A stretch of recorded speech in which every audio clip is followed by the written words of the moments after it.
This isn't a step-by-step tutorial as much as it is a time-lapse of me building and texturing this mushroom house, and I'm going to talk over the techniques and thoughts I had going through it. So here I get started modeling, and there's all different types of way to model, but I really prefer starting with a box and doing subsurface modeling. And then you can see that as I'm going through here, I'm adding all these loop cuts using the loop cut tool, or you can hit Control R and use that to kind of crease the edges where I want and to kind of build in more topology where I want.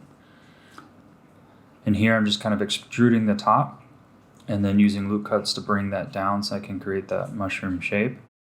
And you'll see here that I add a second subsurface modifier. That's because I wanted more topology for my texture painting later, but I still wanted to use a low poly workflow with the subsurface modifier at all. So I only added one subdivision. And then here I'm actually using an add-on, but you can just add a lattice yourself. But I use a lattice modifier because I kind of wanted to make the whole mushroom kind of lumpy.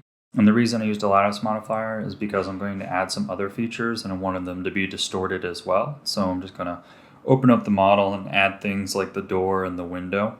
Now here I am adding the door and the window, and you can see that I'm actually doing it inside of the same model rather than doing separate objects and placing them together.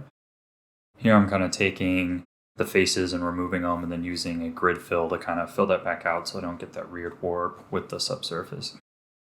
Now, modeling inside of a model like this is not necessarily the most efficient or correct way to kind of go about a model, but I'm not doing this for a client and I'm not passing this off to a game developer or anything like that. I'm just doing this for my own personal artwork, so I'm just doing what's fastest and what works for me the best.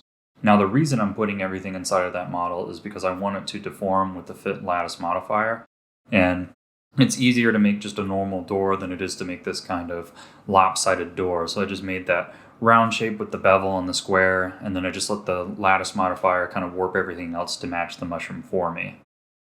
And I decided to add a little lip here because I wanted just kind of like another layer of depth there, and I knew that like when I painted it, that would give me another section to kind of separate the bottom from the top there. Now here I start adding the windows, and again I'm kind of removing those endpoints and then using grid fill to fill.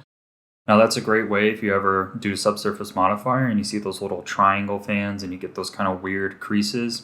You can usually delete the vertex at the center, and then you can select the edge loop and then do a grid fill like I did there.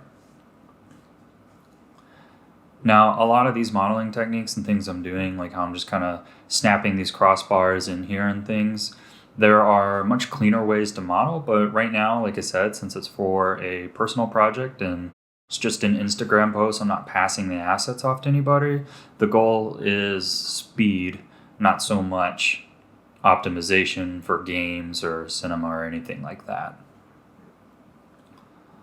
So here I get into the texture painting, and if you noticed, I didn't do a huge UV unwrap, and that's just because I'm just going to do a simple automatic smart UV unwrap here in a second.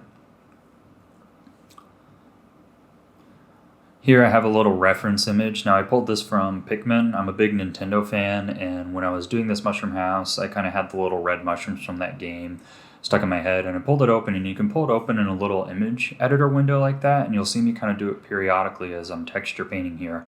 I'll actually reach over with an eyedropper and kind of pull colors I like from it, and then a lot of times once I've kind of got a few base colors I like from an image, then I'll kind of expand upon that and kind of create my own color scheme from there.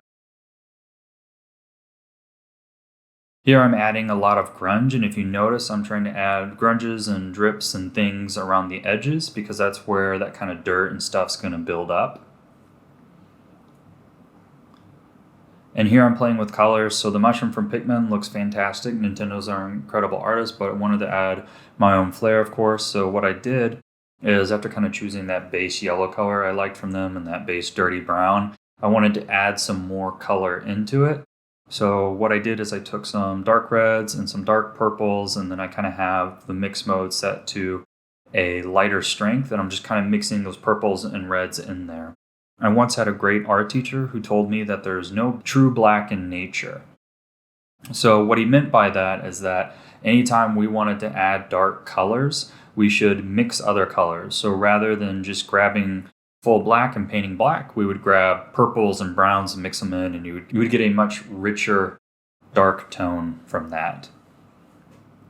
Here I'm kind of painting the head of the mushroom, and you can see that I'm using face selection. So there's that little box I clicked up there in the top left, and what that allows me to do is go into edit mode, select the faces I want to paint, go back into texture paint mode, and then I'll only paint those faces. It's incredibly useful for things like this. You'll see me use it on the door in a bit, but right now it's kind of a weird angle that I'm painting at, and I didn't want to accidentally be painting all over the base of the house. I just wanted to paint there, so it's great for that. To create that kind of bottom of the mushroom texture, I'm just kind of starting at the center and then just fanning out. And you'll notice at first that it looks pretty crappy, but as I go on and I just kind of keep grabbing more colors, it starts to blend more. And then what I'm doing after that is I'm taking some of the base colors and then just kind of blobbing that around the top to kind of give a general fill. And then after that, I moved on to the top of the mushroom, which I wanted to be red. And you can see I'm moving around here with this smear brush because I wanted to get, and you can see that's a great example in that reference image, how that kind of, there's that transition from red to the side through those kind of smears as the kind of, I guess, the veins of the mushroom are pushing out. And to get that effect, what I decided to do was take a brush and kind of just scribble around the edge and then take a smear brush and then smear that back. In terms of coloring the red of the mushroom and kind of on the base, what I like to do is kind of go through, get my base color, and then go through and pick a few darks and a few lights, and just start mixing those around in there. And I kind of do some little micro things where it's like, oh, I want a little bit of bleed here, but then I'll take a big brush and kind of do washout to kind of tie everything together. So a low strength big brush with red can really just pull all those red elements together if I go back all over it, if things aren't blending very well. Here I get started on the white dots, and I wanted them to almost feel like they were inset. There is actually a red mushroom with white dots in nature like this, and the white dots kind of protrude off of the mushroom, and I just wanted something a little similar like that. So I created the white dot, went around it with kind of purples and browns and reds that I was using in the base. And then after that, I added some highlights in there to kind of keep it bright. And then what I'm doing here is I'm going around, and you can see where these seams are because I just did kind of a crappy UV unwrap instead of a proper unwrap. Again, the goal was speed. I'm kind of going around smearing some of those seams so it's not visible, and then kind of adding some speckles and dots around in some of those dirt grunge areas. Moving on here to the door that I'm working on, similar technique to what I did in the bottom of the mushroom top with the fanning out. I'm just kind of grabbing a bunch of colors and going up and down and all across it.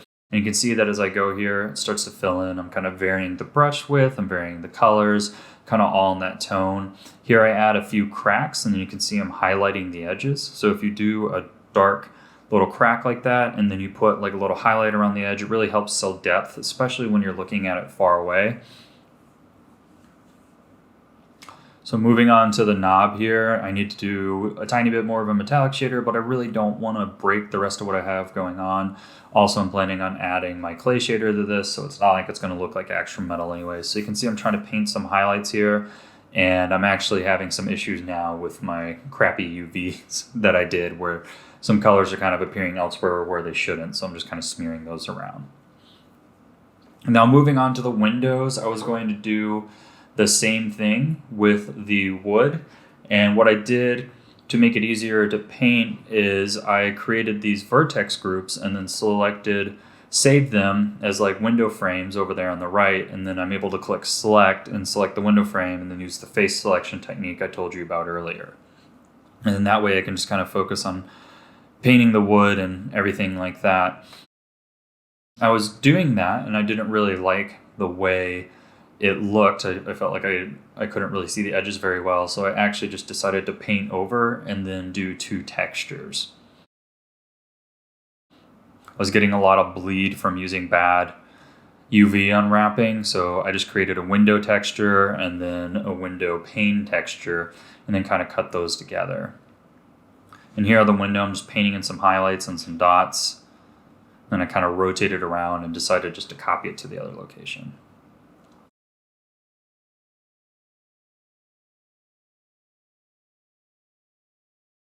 So here's the final product. Thank you for watching. Let me know if you'd like to see more time-lapse tutorials.